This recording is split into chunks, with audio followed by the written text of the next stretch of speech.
Hi అండి, నమస్తే. ఈరోజు మన కిచెన్లో సంక్రాంతి స్పెషల్ పప్పు చేగోడీలని చాలా సింపుల్గా ఎలా ప్రిపేర్ చేసుకోవాలో ఈ వీడియోలో మీకు చూపిస్తాను. ఈ చేగోడీలని ఒకసారి తయారు చేసి పెట్టుకున్నామంటే కనీసం 15 నుంచి 20 రోజుల పాటు స్టోర్ చేసుకోవచ్చు.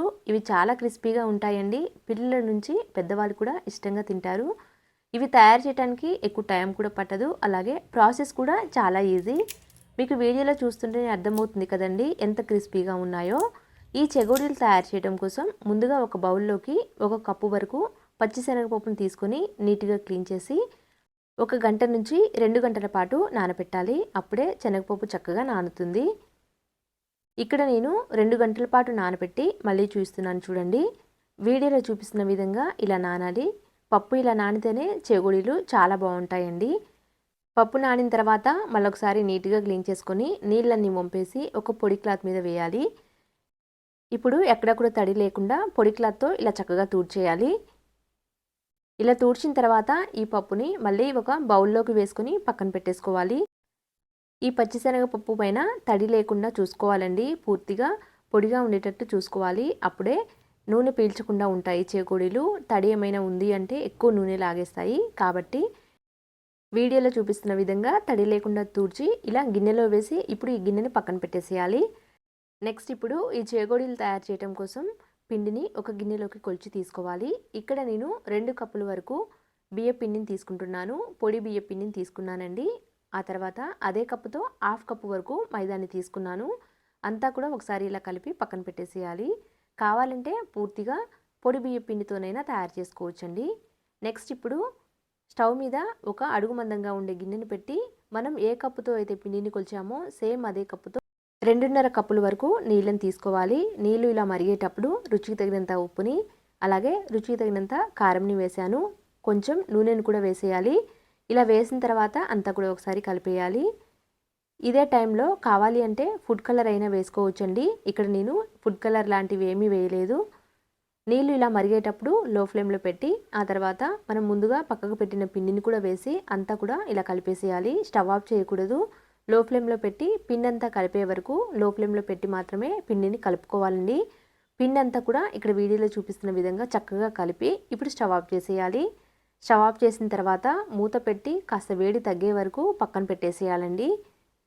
పిండి కాస్త వేడి తగ్గి గోరువెచ్చగా ఉన్నప్పుడు చేతికి కొంచెం నూనెని కానీ నెయ్యిని కానీ అప్లై చేసుకొని చేత్తో కలుపుకోవాలి. ముందు వేడిగా ఉంది కాబట్టి ఇక్కడ నేను గరిటెతో ఒకసారి కలిపేస్తున్నాను. వేడి తగ్గే వరకు ఇలా స్పూన్తో కలుపుకొని ఆ తర్వాత చేత్తో చక్కగా కలుపుకోవాలి. పిండి కలుపుకునే విధానాన్ని బట్టే చేగోడీలు క్రిస్పీగా వస్తాయండి. ఇక్కడ నేను మైదా పిండి అలాగే పొడి బియ్య పిండి కలిపి 2.5 కప్పుల వరకు తీసుకున్నాను కదండి. నీళ్ళు కూడా సేమ్ క్వాంటిటీ 2.5 కప్పుల వరకు తీసుకున్నాను. అలా తీసుకొని మరిగించి పిండి కలిపిన తర్వాత ఇప్పుడు కలుపుకునేటప్పుడు ఏమైనా పొడిగా అనిపిస్తే కొంచెం నీళ్ళని చల్లుకుంటూ పిండిని కలుపుకోవచ్చండి. నేను తీసుకున్న క్వాంటిటీ కరెక్ట్గా సరిపోయింది కాబట్టి నీళ్ళేమీ యాడ్ చేయకుండా అలానే పిండిని కలుపుకున్నాను. ఇక్కడ చూడండి, వీడియోలో చూపిస్తున్న కన్సిస్టెన్సీ ఉంటే చేగోడీలు పర్ఫెక్ట్గా వస్తాయి. ఇప్పుడు కొంచెం కొంచెం పిండిని చేతిలోకి తీసుకొని ఇలా రౌండ్గా చుట్టేయాలి. నెక్స్ట్ ఇప్పుడు చేగోడి తయారు చేయడం కోసం పిండిని తీసుకొని ఇలా రౌండ్గా చుట్టేస్తూ ఉంటే పిండి కరెక్ట్గా వస్తుందండి. మనకి కావాల్సినంత మందం ఇలా తయారు చేసిన తర్వాత ఇప్పుడు మధ్యలోకి కట్ చేస్తున్నాను. చేగోడీలు మరీ పెద్దగా కానీ అలానే చిన్నగా కాకుండా కాస్త మీడియం సైజు ఉండేటట్లు తయారు చేస్తున్నాను. నెక్స్ట్ ఇక్కడ చూడండి, శనగపప్పుని ఒకవైపు వేశాను. ఇలా వేసేసి 1-2 సార్లు ఇలా రోల్ చేసాము అంటే ఈ పిండికి శనగపప్పు అంతా కూడా చక్కగా పట్టేస్తుంది. ఆ తర్వాత ఇలా చేగోడీలాగా షేప్ ఇవ్వాలి. 2 అంచులు ఊడిపోకుండా కాస్త గట్టిగా ప్రెస్ చేయాలండి. అలాగే ఆ అంచుల దగ్గర కనబడకుండా ఉండడం కోసం పప్పుని ఇలా నిదానంగా ప్రెస్ చేసామంటే చేగోడి అనేది నీట్గా కనిపిస్తుంది. ఆ తర్వాత అన్నీ కూడా ఇలానే తయారు చేసుకోవాలి. ఒకవేళ చేత్తో రోల్ చేయడం కష్టం అనుకుంటే జంతికల గొట్టం ఉంటుంది కదండి, జంతికల గొట్టంతోనైనా ఈ చేగోడీని తయారు చేసుకోవచ్చు. ఇక్కడ నేను ఈ చేగోడీలు తయారు చేయడం కోసం 2 కప్పుల వరకు బియ్య పిండిని 1/2 కప్పు వరకు మైదాని తీసుకున్నాను కదండి. ఒకవేళ మైదా ఇష్టం లేకపోతే మొత్తం బియ్య పిండితోనైనా తయారు చేసుకోవచ్చు. ఎలా ప్రిపేర్ చేసినా కానీ ఇవి చాలా క్రిస్పీగా ఉంటాయండి. అలాగే చాలా టేస్టీగా కూడా ఉంటాయి. ఇక్కడ చూడండి, మరో చేగోడి కూడా ప్రిపేర్ అయింది. ఇలానే మిగతావన్నీ కూడా నిదానంగా ఒకదాని తర్వాత ఒకటి తయారు చేసి పెట్టుకోవాలి. ముందుగా ఒక వాయికి సరిపడినన్ని చేగోడీలు తయారు చేసుకోవాలి. మొదటిసారి ఒక వాయి వేసిన తర్వాత అవి ఫ్రై అయ్యేలోపు రెండోసారి వాయిని ప్రిపేర్ చేసుకోవచ్చు. ఈ చేగోడీలు తయారు చేస్తున్నప్పుడే స్టవ్ మీద నూనె పెడితే ఈలోపు నూనె కూడా చక్కగా వేడై ఉంటుంది. ఇక్కడ చూడండి, చేగోడీలకి పప్పు ఎక్కువగా కావాలి అనుకుంటే రెండు వైపులా కూడా శనగపప్పును వేసి ఇలా రోల్ చేయాలి. ఒకవేళ తక్కువ కావాలి అంటే ఒకవైపున మాత్రమే పప్పు వేసి రోల్ చేసుకోవచ్చు. చూడండి, అన్ని చేగోడీలు కూడా ఇలానే ప్రిపేర్ చేసి తీసుకోవాలి. ఇవి తయారు చేయడానికి ఎక్కువ టైం ఏమి పట్టదండి. చాలా సింపుల్గా ఎవరైనా కూడా తయారు చేసుకోవచ్చు. చాలా క్రిస్పీగా ఉంటాయి కాబట్టి పిల్లలు ఇష్టంగా తింటారు. పిల్లలు స్కూల్కి వెళ్ళేటప్పుడు స్నాక్స్ బాక్స్లో పెట్టినా కానీ చాలా బాగా తింటారండి. ఇక్కడ చూడండి, మొదటి వాయికి సరిపడినన్ని చేగోడీలు తయారు చేసుకున్నాను. ఇప్పుడు మిగతా పిండి ఆరిపోకుండా పైనుంచి ఒక క్లాత్ని కానీ మూత కానీ పెట్టి పక్కన పెట్టేసేయాలి. ముందుగానే స్టవ్ మీద నూనె పెట్టాను. నూనె కూడా చక్కగా వేడై ఉంది. నూనె వేడైన తర్వాత లో ఫ్లేమ్లో పెట్టి మాత్రమే ఈ చేగోడీలు వేసి నిదానంగా ఫ్రై చేయాలండి. అలాగే నూనెకి సరిపడినన్ని, అంటే కొంచెం ఫ్రీగా ఫ్రై అయ్యే విధంగా వేసుకోవాలి. మరీ ఎక్కువగా చేగోడీలు వేసినా కానీ పప్పు అంతా కూడా ఊడిపోతుంది. కాబట్టి కొంచెం తక్కువగానే వేసి ఫ్రై చేసుకోవాలి. ఈ చేగోడీలు ఎప్పుడు చేసినా కానీ పర్ఫెక్ట్గా రావాలి అంటే ఖచ్చితంగా నిదానంగా లో ఫ్లేమ్లో పెట్టి మాత్రమే ఫ్రై చేయాలండి. అప్పుడే క్రిస్పీగా వస్తాయండి. లేకపోతే పొరపాటున ఇంత ప్రాసెస్ చేసి కూడా మీడియం ఫ్లేమ్లో కానీ హై ఫ్లేమ్లో కానీ పెట్టి డీప్ ఫ్రై చేసాము అంటే చేగోడీలు మెత్తగా ఉంటాయి, అస్సలు బాగుండవు. కాబట్టి కాస్త ఓపిక్గా లో ఫ్లేమ్లో పెట్టి డీప్ ఫ్రై చేయాలి. వేసిన వెంటనే తిప్పకుండా ఒక 2-3 నిమిషాలు అలా ఫ్రై చేసి ఆ తర్వాత రెండవ వైపు తిప్పి రెండు వైపులా కూడా చక్కగా రంగు మారే వరకు ఫ్రై చేయాలి.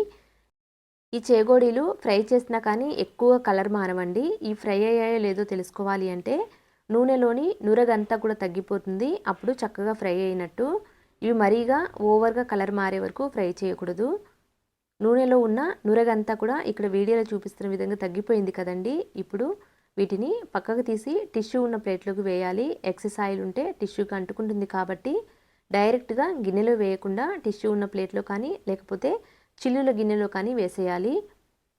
చూశారు కదండి, మొదటిసారి వేసిన చేగోడీలు చక్కగా ఫ్రై అయ్యాయి కదా. వీటిని పక్కకు తీసి నూనెలో ఏమైనా పప్పు మిగిలిపోతే పక్కకు తీసి ఆ తర్వాత నూనె బాగా వేడి చేసి లో ఫ్లేమ్లో పెట్టి రెండోసారి వాయిని వేయాలి. నూనె సరిగా వేడవ్వక ముందు రెండోసారి వాయి వేసాము అంటే ఇవి సరిగా ఫ్రై అవ్వవు. అలాగే చేగోడీలు నూనె కూడా లాగేస్తాయండి. కాబట్టి నూనె వేడి చేసి లో ఫ్లేమ్లో పెట్టి రెండోసారి చేగోడీలు వేసేయాలి. ఈ చేగోడీలు త్వరగా ప్రిపేర్ అవ్వాలి అంటే సైమల్టేనియస్గా చేసుకోవాలండి. మొదటిసారి వాయి వేసి ఫ్రై చేసేలోపు పక్కన రెండవసారి వాయికి తగినన్ని చేగోడీల్ని తయారు చేసుకుని ఒక ప్లేట్లోకి తీసుకుని పెట్టుకున్నాము అంటే ఈజీగా డీప్ ఫ్రై చేసేయచ్చు. ఒక్కళ్ళే ఎవరి హెల్ప్ లేకుండా ఎన్ని కావాలంటే అన్ని తయారు చేసుకోవచ్చండి. ఒకసారి తయారు చేసి పెట్టుకున్నాము అంటే 15 నుంచి 20 రోజుల పాటు నిల్వ ఉంటాయి. కాబట్టి పిల్లలు కూడా ఇష్టంగా తింటారు. పిల్లలే కాదండి, పెద్దవాళ్ళకు కూడా ఈవినింగ్ టైంలో టీ టైం స్నాక్గా చాలా బాగా ఉపయోగపడతాయి. ఇక్కడ చూడండి, రెండోసారి వేసిన వాయి కూడా చక్కగా ఫ్రై అయ్యాయి కదా. ఇప్పుడు వీటిని కూడా పక్కకు తీసి టిష్యూ ఉన్న ప్లేట్లోకి వేస్తున్నాను. టిష్యూ ఉన్న ప్లేట్లో వేయటం వల్ల ఎక్సెస్ ఆయిల్ ఏమైనా ఉంటే టిష్యూ పీల్చేస్తుంది. ఒకవేళ టిష్యూ అందుబాటులో లేదు అంటే చిల్లుల గిన్నెలో అయినా వేసేయొచ్చండి. చూశారు కదా, అన్నీ కూడా ఇలానే ప్రిపేర్ చేసి ఒక ప్లేట్లోకి తీసుకొని పెట్టుకున్నాను. అంతే అండి. Thank you for watching.